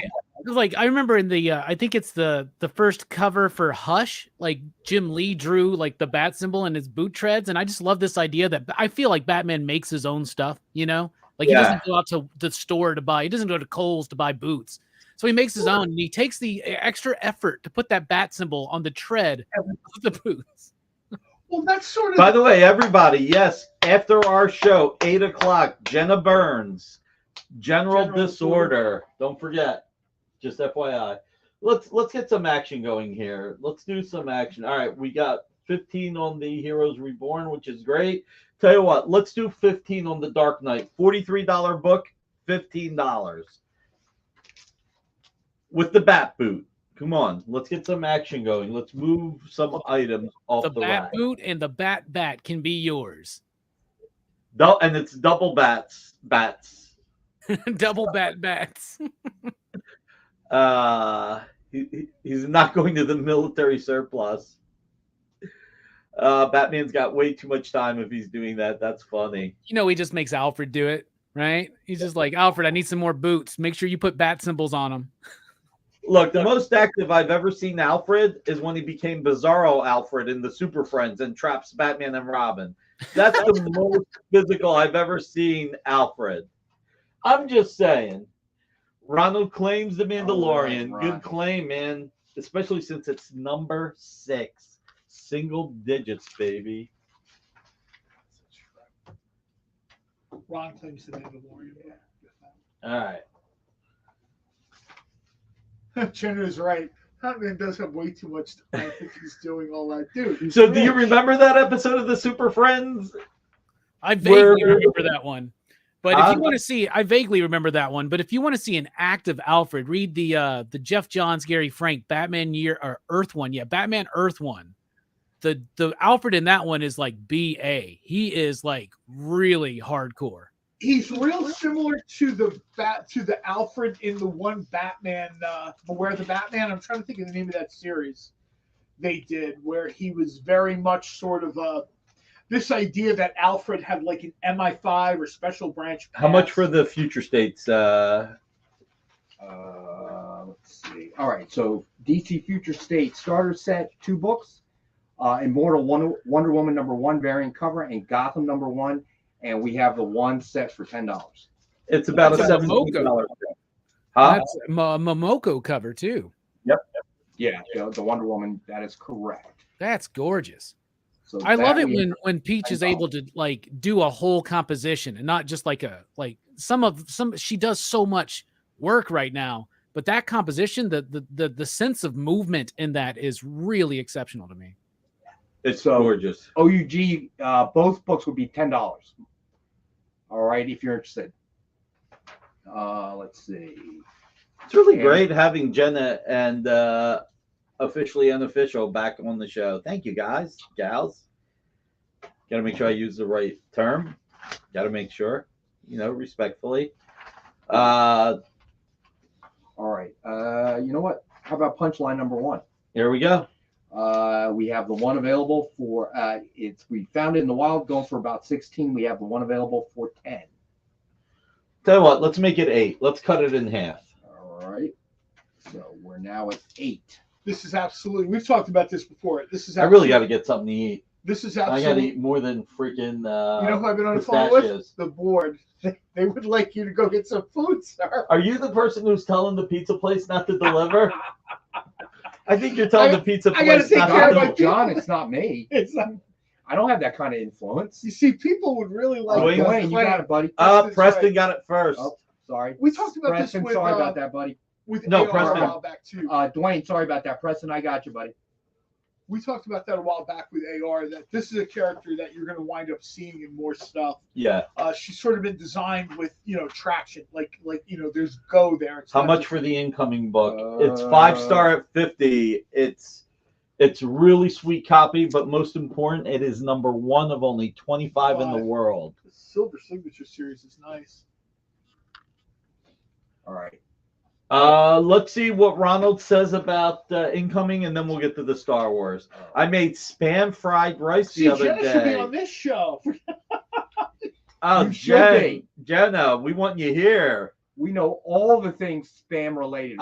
Look at Preston. Look at Preston. Dwayne, do you want it? If you want it, Preston's willing to surrender it to you, buddy. Yeah, let us know, Dwayne. That's really nice, Preston. All right. So Preston will keep it. Dwayne said he won it fair and square. All right. So This is another thing talking about motion. Like you look at this cover, Yeah. then you look at it closely, and I like the way they Oh, it's affected- gorgeous. It's the way they did the absolutely bird gorgeous. here. It really kind of has that, Spam sashimi. Nice. but it's already cooked. Well, no, she kind of means like almost like spam musubi. Right. But sashimi comes whatever. All right. It so doesn't have the what- soy paper, right? Right. It doesn't have the seaweed wrap or Right, whatever. Right. right. I guess. Sashimi is just a slice of the fish. We got to go to our last break. Well, Right. Ronald, come on. Take the incoming off the wall. Let's hear you claim it. Come on, man. Take incoming off the wall. Yeah, that's a book you probably wish. We can't go to break if you don't claim it. That's the new rule. Oh, and Preston claims Future State Gotham. All right. Now so these that- go together, Preston. So it's $10 for both. You get both for the $10. That's essentially buy one get one free. All right. So I mean, who like is if it? you look at prices, like I said, I was down at River City. If it's buy one, it's get one free. Nice. All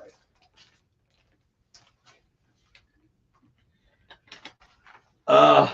Ronald, you're holding up these guys taking a break. Taking a break. Well, just This is my break, coming in and hanging out with you guys. I'm just gonna bill him. Move along. Ronald says, "What is this bill for?" I will tell you, Ron keeps tight track of the bills coming in and out. All right, so we going to break or what, Nick? The fried rice was the duck egg too. Spam I- and duck egg. That's fancy. How I can would we give fancy. Ronald, Ronald may be recovering from a taser shot. So if we go to break and come Yeah, I back, mean, the guy went to get like a bottle of water. Ronald, were you tasered? Let us know.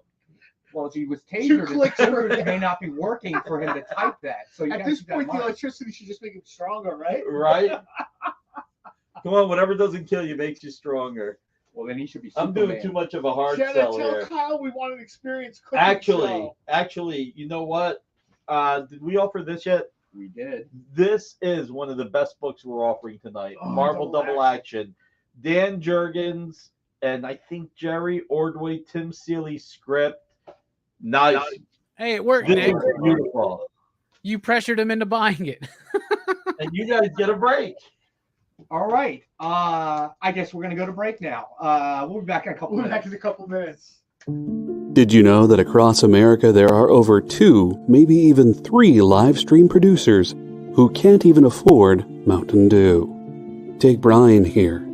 Brian has gone 2 weeks without a sip of Red Bull. If it goes on much longer, he may take a shower and get a real job.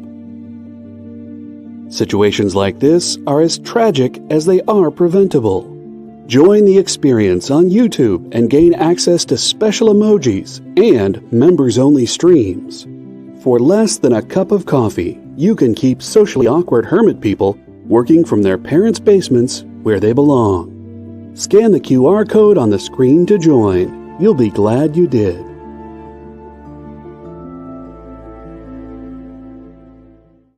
Imagine being at a convention and going to an interview panel that's just for you. No bustling crowds, no hours-long lines, just you, the moderator, and your favorite comic book creators. Well, this is pretty much that. Miss Jen sits down every week with 2 comic book creators for a live stream interview about their latest work, and you can ask them whatever you want. It's Talking Shop, Mondays at 5 Eastern on The Experience, Comic Culture and Sales. Programming on the EXP is made possible by viewers like you, or your local comic shop, or that Kickstarter you backed, or the publisher you like, or comic industry professionals who want to share a message with the world. Really, anyone who wants to advertise with us can. If you're interested in seeing a product you know and love, or are creating, or are publishing, or are involved with, advertised here on The Experience, and having your message shared with our viewers, please reach out by scanning the QR code below or visiting our website and using the contact form. Why was Princess Zelda sad after watching a bunch of YouTube videos? She couldn't find the link in the description.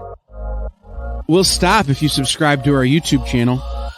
It's super easy. Click subscribe and click the bell when you do. And thanks for supporting the EXP.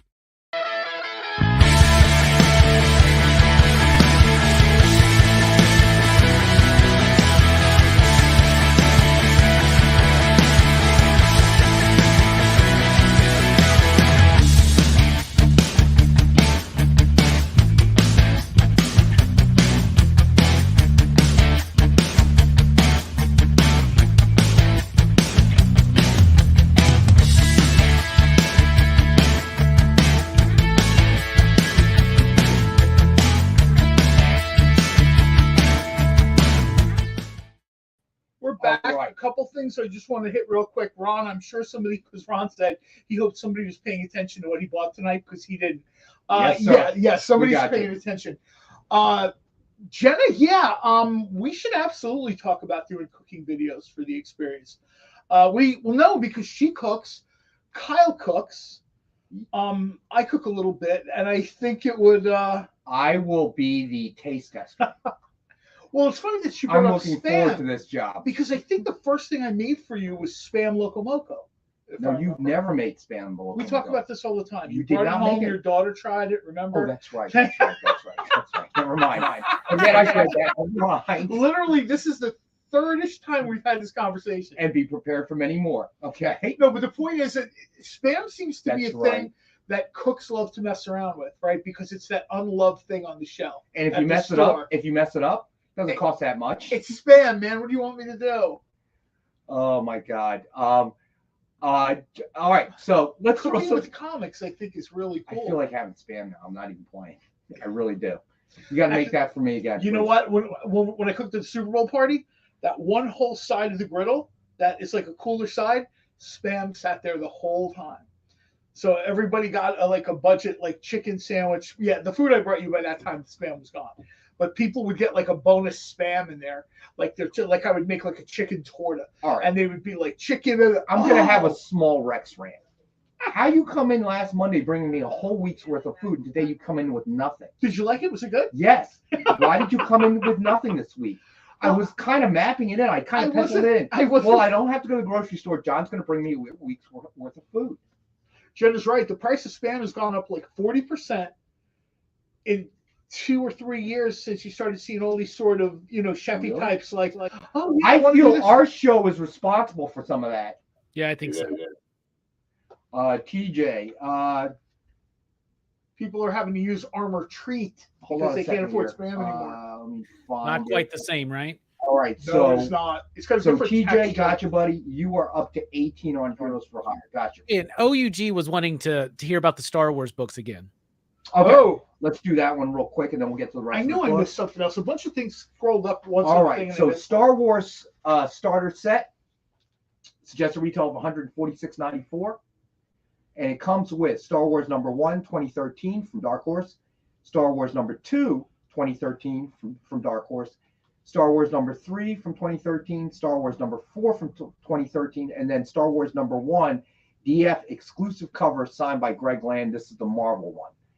All right. All right, gotcha, Ron. Duck eggs are cheaper now. I wonder why that would be. I cannot tell you how bad I feel for people that are still buying eggs in supermarkets.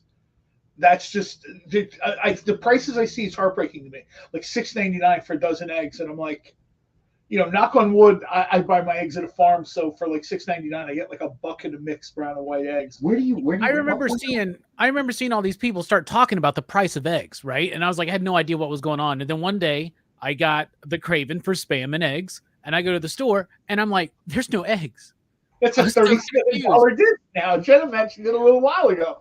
It's like a $37. Well, I disc. haven't really bought eggs since my daughter moved out. I don't cook a lot, but I also have a supplier, believe it or not. Oh, there you go. See, OUG. Okay. Ironically enough, a couple of somebody my daughter used to coach, and somebody my daughter currently coaches. Both families have chickens running around on their property. So they have like actual fresh eggs. So I don't need that many. I mean, even a dozen, it's a struggle for me to get. Can you guys elaborate on why there's this like egg shortage or something? Because everybody I know that raises chickens, they are always like, please take these eggs. We have so many damn eggs, right? Like, what is going on? right? They became very popular during the pandemic. So popularity always drives up price. There was legitimately an avian flu issue where a lot, and like a depressing number, I don't even want to say, the depressing number of chickens had to go. So that just cut egg production way down. And it's going to take probably another year to try to get back up to those levels. And third of all, people during the pandemic were baking and doing all these things. So the demand for eggs, there was always this kind of, we've got enough eggs. And I gotta say this. We're giving eggs away. I believe everything John says. I also believe some of the mega chicken farms, they're playing a little price game. Oh, there's a little bit. I was going to get to that too. There's a little bit where you start seeing the other things, and then price gouging starts, where they're like, oh, yep. You know what? This guy had eggs for $7 a dozen. I'm going to sell them for $6. Dude, eggs should be like $2, $2.50 a dozen. Stop. Like stop doing that. But and there are people that they're not in the know. They panic. Maybe they want to Now, feed what their I find families. interesting is this: is I go to so every Sunday, I go to this diner. You know, Aziz's. Mhm. I really like that place. You know, it's a little know nothing diner, but you know, It's good food from nice people at a good price. bingo. That- All right. I mean, So that's really we were all it talking is. about food critics. I like going in there because I've gone in there enough that we're not exchanging first name basis, but we chat. I go in, I sit at the counter. Immediately, somebody brings me a cup of coffee without asking. That's kind of the atmosphere. That's you the know, Jersey diner vibe, essentially, right? Yeah, exactly. But I couldn't have put it better From myself. Boston to Baltimore, you've got this hun, HUN thing, where your waitress comes over and she's like, "What'll it be, hun?" And that's almost like sort of, and they'll drop a cup of coffee.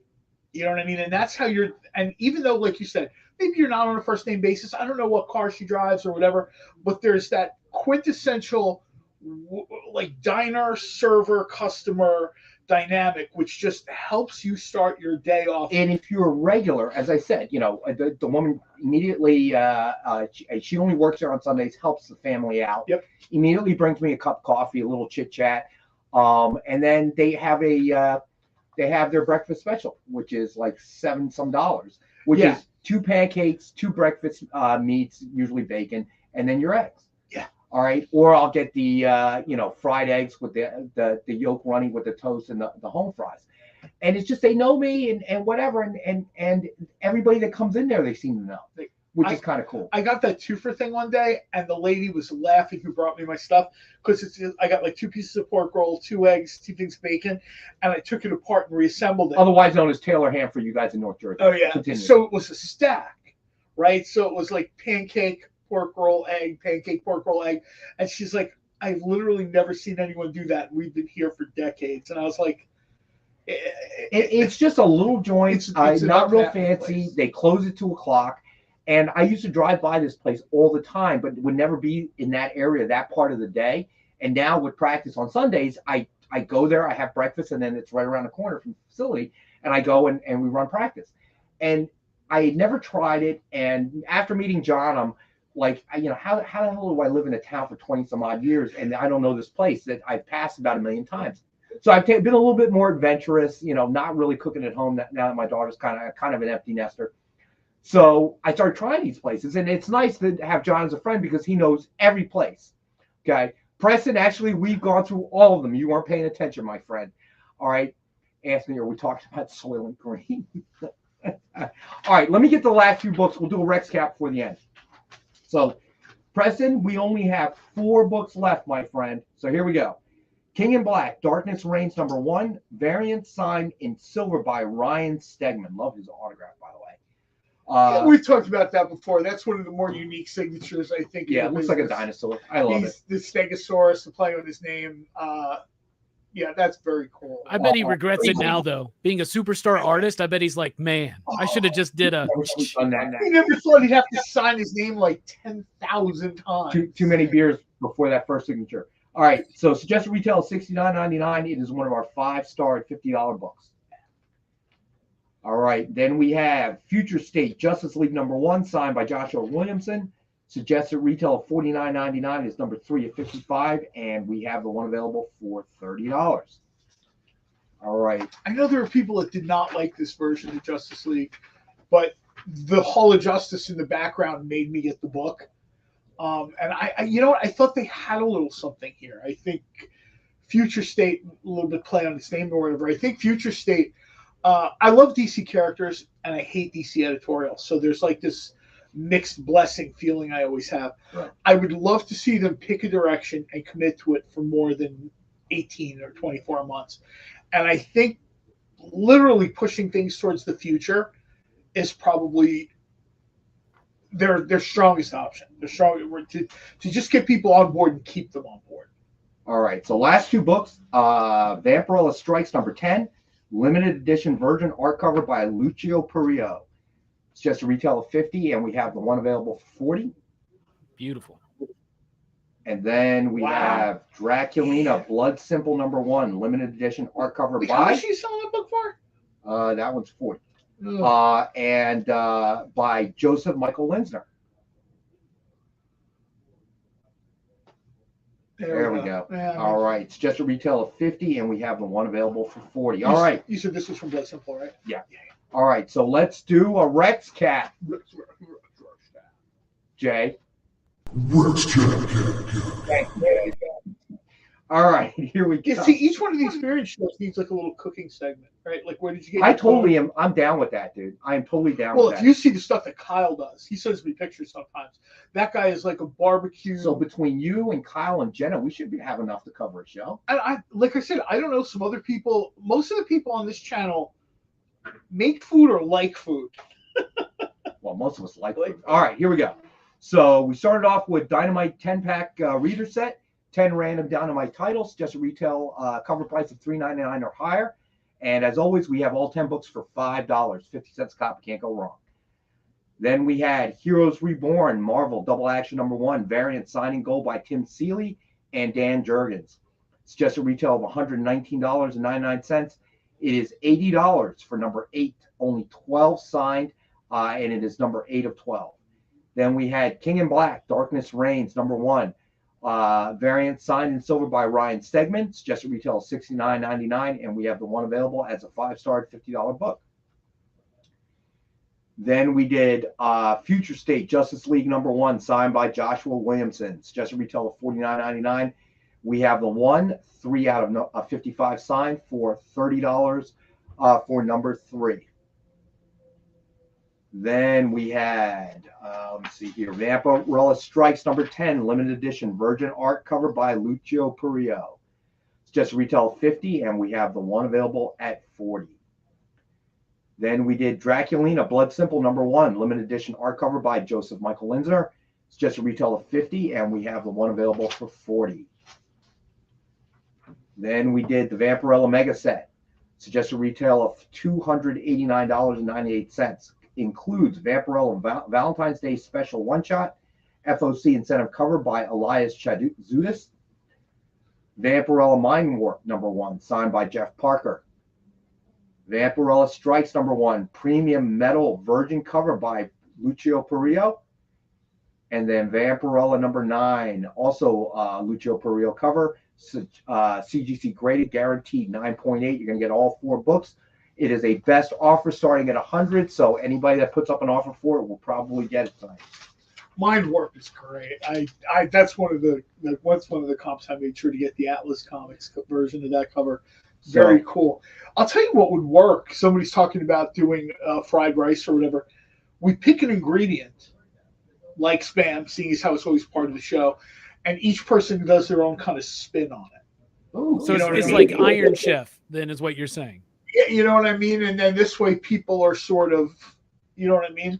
Like, I can be the judge, yell at people. This is awful, John. It's horrible. It's horrendous. All right. So then we had the Batman Mega Set. It's just a retail of $359.96. Includes Batman #118, CGC graded 9.8, Batman Superman #1, signed with Batman cover sketch by Joe Del Beato and Mariano Nicieza. Dark Knight Returns #1, Ultraviolet Black Foil, New York Comic Con Virgin variant, and Batman #92, signed by James Tynion IV. It's just a retail of $359.96. It is available. We have one set available for $193.90. ooh, OUG, the best recipe gets a slab. Ooh, that's a good one. I like That's that. a really good one. Star Wars starter set. It's just a retail of $146.94. Includes Star Wars #1, 2013 Dark Horse, Star Wars #2, Star Wars #3, Star Wars #4, all Dark Horse, and then Star Wars #9, DF exclusive cover signed by Greg Land. It's just a retail of $146.94, and we have the one set available for $100. But last minute special, we'll do it for $85 if anybody picks it up right now. So then we had Vengeance of Vampirella #10, CGC graded. It's just a retail of 9.8. It's just a retail of $89.99. It is one of our 5-star $50 books. Then we did Avengers #91, presumed grade 8.5. We have one available for $65. Then we had Avengers #92, presumed grade of 7.5. We have the one available for $100. And then we had Avengers #93, presumed grade of a 5.0, and we have one available for 50.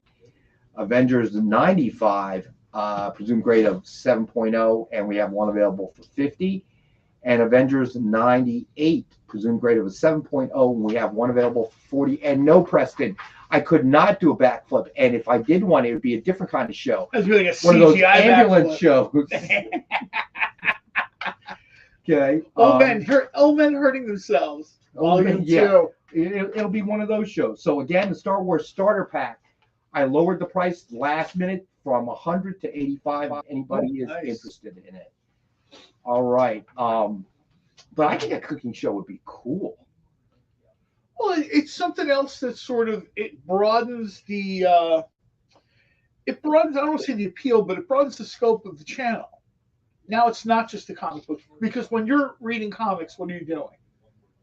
A lot of times it's either before you've eaten or after you've eaten. You know what I mean? Like what kind of food goes with what? There's like a lot of there. If we do it, the first contest has to include spam. I agree with you. About 10 years ago, when I was experimenting with sushi, I did a roll that just for myself that I called the Vampirella sushi roll, and it was black rice, red tuna, and like a white sauce over. All right, Jenna, I'm gonna say congratulations, but not this kind of cooking show. Let me tell you, my man John, he puts bacon fat in his popcorn recipe. So beat that. All right. For those of you who survived that and are still with us, this message is sponsored by Lipitor. Thank you very much. Lipitor. We can't get spam to react to us. Lipitor isn't going to do a thing. But maybe if we do a cooking show with you cooking, Lipitor listen, guys, we'd like to cut a deal with you. Tell you know what? I was actually looking back there in what Nick calls the break room. I'm like, that's cute, kid. But you could probably. What are you talking about? I go into that room and break something every day. Oh, right. No, but I was thinking that might be actually part of fun of the show. Like, make me something, and then I go back there and I've got, the fridge and the tiny little hot plate. And Robbie will join us as the amateur chef, like kind of a pro-am golf tournament. Yeah, let's do it. We'll get a few strokes for being an amateur, right? What? Yeah, I get like a handicap, right? You know what? Yeah, exactly. If Robbie cooks, I would love to see. Oh, Jenna's throwing it down now. Well, that's what a lot of times people don't realize this stuff. Like when I made popcorn with bacon fat, it blew people's minds, right? But in other parts of the country, and a lot of the things I do, I have family. I've talked about this before. The DNA of my family comes from Amish country, where that's where a lot of stuff gets done. Nobody is wasting lard or bacon fat or pig fat. Right. Or Every fat. part of the animal Everything gets used. Right. So when you decide to take your popcorn out, you need some fat. You basically grab whatever fat was in that, in the cast iron. You don't waste more butter or any of that other stuff. Plus, when you use bacon fat, you've already got salt. But when the average person at large hasn't seen that, I did the bacon fat for the Super Bowl party. We did two huge tubs. I was hiding from my wife from room to room. We did two things of the popcorn with bacon fat. One of them had candy in there, so it was like chocolate and bacon. All right, so Ron, look at that, boy. You're getting more nimble, dodging that taser. Good job, my friend. Jenna, yeah. For more cooking tips, tune into Jenna's show in a minute. I was going to say we have Jenna's show next. Robbie's show is at 9 o'clock. What is the movie review tonight? Cyborg with Jean-Claude Van Damme. Oh, Yeah, because we got this whole theme going this year where we're talking about some of the most important films of the 20th century. Surf Ninjas, Van Damme, Cyborg. Very excited. It's going to be a great conversation. Actually, I enjoyed Cyborg. I was a big Jean-Claude Van Damme fan. I still enjoy that movie, man. It's not good, but I love the hell out of it. I think it's a great movie. Dude, he watched Morbius over the weekend after we deliberately told him. This is awful. Yo, you went to the movie theater 3 times, and don't say you didn't pay because you had to take your nephew. I did have to take. That's how I'm going to have to go see The Flash. He gave me the look like we're going to The Flash, right? And I'm like, I said, I already said on the show I'm not going to see it. And he's like, you're related to me. I'm like, all right, how old is he? He's too old for that. Now he's 19. Yeah, he's going that sad show you do on YouTube. You're Uncle related. John. You're Please, come on. related to YouTube. At his age, it's like all TikTok now. YouTube is for old really? people. He told me, yeah. Wow. I'm older. I'm young enough. I'm old enough to remember when YouTube was the new thing. He's like, it's for like old people and chill. Jenna's ready to throw down, man. All right. We're doing a battle cooking show. We need to find out who has a kitchen. Like if Miss Jen has a kitchen in the back of her comic book store, we need to find out if Robbie has one somewhere we could put a kitchen to cook. OUG, are you trying to make us feel even older? These two are like mad. I'd be absolutely fine with that. You know what? I love. You're actually younger than two of them, or older than two of them, rather. I love those guys, man. Those movies are funny. They were funny when they were younger. They were funny when they were older. All right, so guess what? It's time. We'll be back on Wednesday with Alec at 6 p.m. Robbie and I will be on his channel, PCP, Friday at noon for the topic of the day, which will probably be about Ant-Man and Wasp. Stay tuned for but day you never know. For the cooking you show. never know. DC might do something screwed up between now and then. That'll become our topic of the day. And I'm kind of thinking of revisiting this variant topic, right? That'd be a good one. Yes, that might be. We never got back to that. That might be a good one. And then tune in at 9 p.m. Eastern to Pop Culture Philosophers. They are reviewing Cyborg with Jean-Claude Van Damme. And Robbie, thanks as always for joining us, brother. Appreciate as always, it. And stay tuned for Jenna's show coming up right after this. Thank you, everyone, for joining us tonight. Miss Jen popped in, Jenna popped in, OUG popped in, all our regulars, all the new people. Thanks for popping in. It sounds like a lot of new faces in there. And thank you, Robbie. Thank you, Jay, for pushing the buttons behind the scenes. We'll be back Wednesday for our show. See you guys. Join the party. Head over to our link tree to find all the links for everywhere the experience is all the time.